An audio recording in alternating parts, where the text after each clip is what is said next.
Hello, welcome to learning world 369. ఈరోజు మీరు వినబోవు కథ అద్భుత గోళం. రచన వసుంధర. ఒక ఊళ్ళో జయదేవుడు అనే యువకుడు ఉండేవాడు. అతడికి ఆటపాటల మీదే తప్ప చదువు మీద దృష్టి ఉండేది కాదు. ఏం చేసినా తనకు తోచినట్లు చేయడమే తప్ప తప్పొప్పులు ఆలోచించేవాడు కాదు. అది తగదని ఇంట్లో తల్లిదండ్రులు కొడుకును రోజూ మందలించేవారు. అందుకు జయదేవుడు నొచ్చుకునేవాడు కాదు. కానీ ప్రతిదానికి తనని తన ఈడువాడే అయిన వితరణుడితో పోల్చడం అతడికి నచ్చేది కాదు. వితరణుడు శ్రద్ధగా చదువుతాడు, ఆసువుగా కవిత్వం చెబుతాడు, అందంగా బొమ్మలు గీస్తాడు, శ్రావ్యంగా పాటలు పాడతాడు. ఇవన్నీ చేస్తూనే తల్లిదండ్రులకు అన్ని పనుల్లో సహాయపడతాడు. రోజు సాయంత్రాలు ఓ 2 గంటల సేపు వితరణుడు తన ఈడువారితో ఆటలాడేవాడు. ఆ ఆటల్లోనూ అతడిదే పైచేయిగా ఉండేది. వితరుడునికి తెలిసిన విద్యల్లో ఒక్కటంటే ఒక్కదానిలోనైనా నువ్వు అతన్ని మించగలవా అని తల్లిదండ్రులు జయదేవుడిని చిన్నబుచ్చేవారు. జయదేవుడికి ఎలాగూ ఏ విద్య పట్ల ఆసక్తి లేదు. ఆటల్లోనైనా వితరణుడిని ఓడించి తల్లిదండ్రుల్ని మెప్పించాలని అనుకున్నాడు. కానీ ఎంత కృషి చేసినా అతడు ఏ ఆటలోనూ వితరుడిని మించలేకపోయాడు. ఇది అతడికి ఎంతో బాధగా ఉన్నది. వితరణుడు నీతిమంతుడు. అతడి బలం నీతిలో ఉన్నది. అతడు అన్నింటా తల్లిదండ్రులకు సాయం చేస్తాడు. అందువల్ల అతడికి వారి దీవెనలు బలంగా ఉంటాయి. నీవు అలా ఉండు, అతడికి మించిపోతావు అని తల్లి జయదేవుడితో అనేది. కొన్నాళ్లకు ఈ మాట జయదేవుడి బుర్రకెక్కింది. ఒకరోజు తండ్రి కొబ్బరి మొక్కలు పాతడానికి పెరట్లో గోతులు తవ్వుతుంటే ఆయన్ని తప్పుకోమని తానే గోతులు తవ్వసాగాడు జయదేవుడు. చివరి గొయ్యి తవ్వుతుండగా జయదేవుడికి ఒక పంచరంగుల గోళం దొరికింది. అది ఎంతో అందంగా మెరుస్తున్నది. జయదేవుడు తీసుకుని స్నానాల గదికి వెళ్ళాడు. గోళాన్ని కడిగి శుభ్రం చేసి తను స్నానం చేశాడు. ఆ తర్వాత మంచి బట్టలు వేసుకుని గోళాన్ని తన రొంటిన దాచుకున్నాడు. విచిత్రంగా ఉన్న ఆ గోళాన్ని తన మిత్రులకు చూపించాలని ఇంట్లోంచి బయలుదేరాడు. అప్పుడు అతడిలో కొత్త ఉత్సాహం పుట్టింది. జయదేవుడు వీధిలోకి వచ్చి 2 సందులు తిరిగాడో లేదో 16 ఏళ్ల లలిత అనే యువతిని ఒక ఆబోతు తరమడం చూశాడు. వీధిలో మగవాళ్ళు లేరు. అరుగుల మీద నిలబడ్డ కొందరు ఆడవాళ్లు లలితని రక్షించమని గట్టిగా అరుస్తున్నారు. జయదేవుడు చప్పున ఆబోతు ముందుకెళ్ళాడు.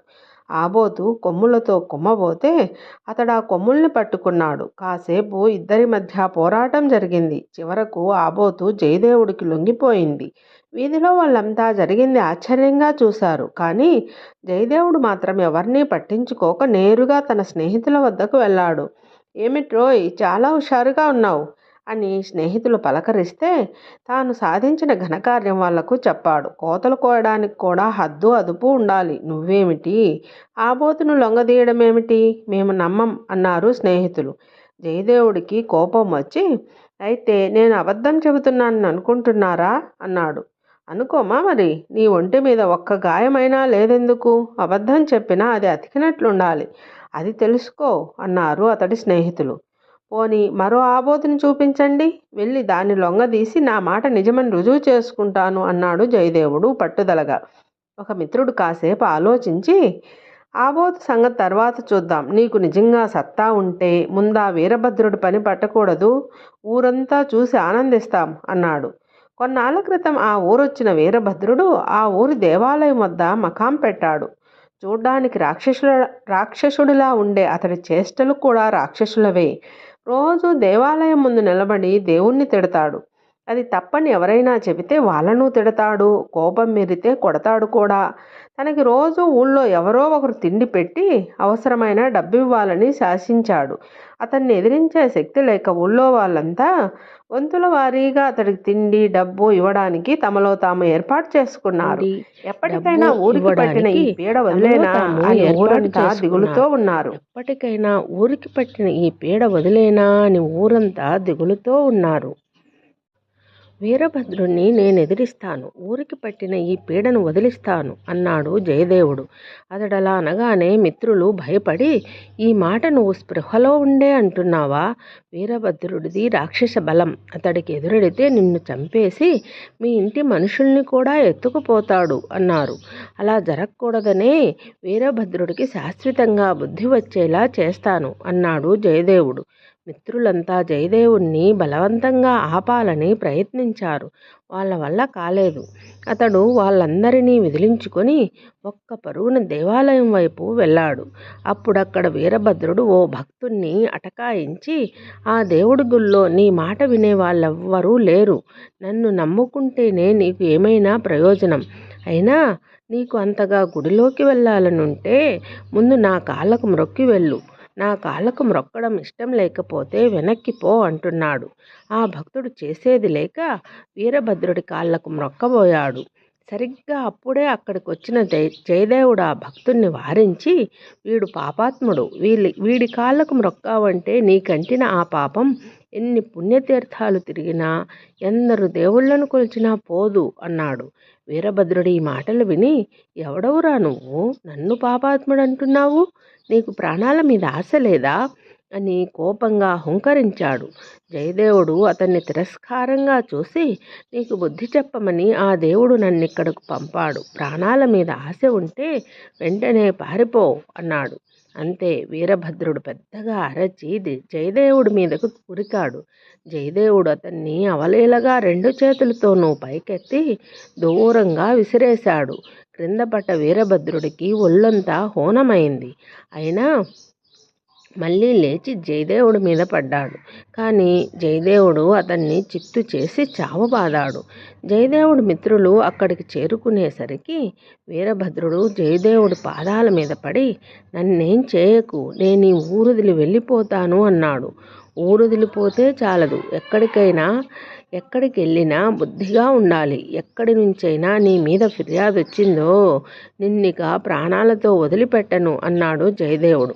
వీరభద్రుడు సరేనని బుద్ధిగా తలూపి అక్కడి నుంచి వెళ్ళిపోయాడు.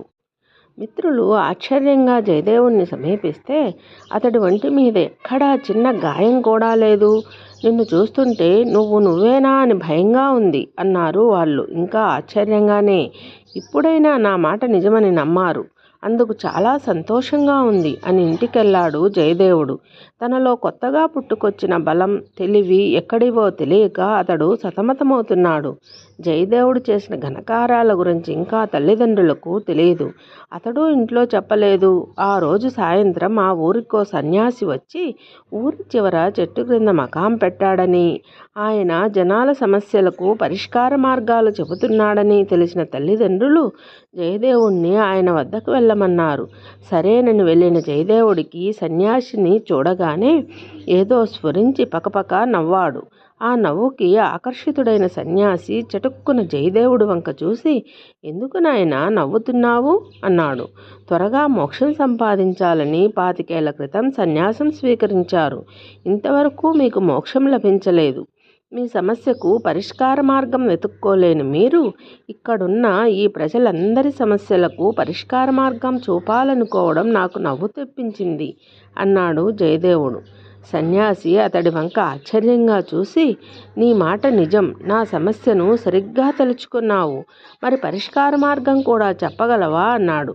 అయ్యో స్వామి, పరిష్కార మార్గం మీకు ఇంకా తెలియలేదా? మీలో కీర్తికాంక్ష బాగా ఉంది. బాగా పేరు తెచ్చుకోవాలని జనం మధ్యకొచ్చి వారి సమస్యలు పరిష్కరిస్తున్నారు. మీకు మోక్షం కావాలనుకుంటే ముందు మీరు ఈ కీర్తికాంక్ష నుంచి బయటపడాలి అన్నాడు జయదేవుడు. సన్యాసి ఆశ్చర్యంగా అతన్ని చూసి, చాలా గొప్పగా చెప్పావు నాయనా, కానీ ఇది సామాన్యులకు తట్టే విషయం కాదు. ఇలా దగ్గరికి రా అన్నాడు. జయదేవుడు దగ్గరికి రాగానే సన్యాసి అతడి ఒళ్ళంతా తడమాడు. అతడి రొంటిన దాచిన గోళాన్ని కూడా తీసి ఒకసారి పరీక్షగా చూశాడు. తిరిగి దాన్ని తీసిన చోటనే ఉంచి జయదేవుడి చెవిలో రహస్యంగా ఇలా చెప్పాడు. నీ దగ్గరున్న ఈ గోళం వల్ల నీకు అద్భుత శక్తులు లభించాయి. బలంలోనూ తెలివిలోనూ నీకు ఎదురుండదు. నువ్వు నాకు చేసిన ఉపకారానికి ప్రత్యుపకారంగా ఈ రహస్యం నీకు చెబుతున్నాను. హఠాత్తుగా తనకు లభించిన అద్భుత శక్తుల రహస్యం అప్పుడు అర్థమైంది జయదేవుడికి. అతడు సన్యాసి కాళ్ళకు మొక్కి అక్కడి నుంచి బయటపడ్డాడు. బలంలోనూ తెలివిలోనూ తనకిప్పుడు ఎదురే లేదని తెలియగానే జయదేవుడికి వితరణుడు గుర్తుకొచ్చాడు.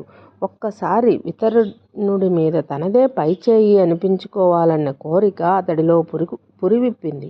జయదేవుడు తక్షణం వితరణుడిని ఇంటికెళ్ళి బలంలో కానీ తెలివిలో కానీ నీకిష్టమైన విద్యలో నాతో తలపడు, నిన్ను ఓడిస్తాను అన్నాడు. అప్పుడు వితరణుడు అతన్ని కొన్ని ప్రశ్నలు వేశాడు. ఒక్కదానికి జయదేవుడు బదులు చెప్పలేకపోయాడు.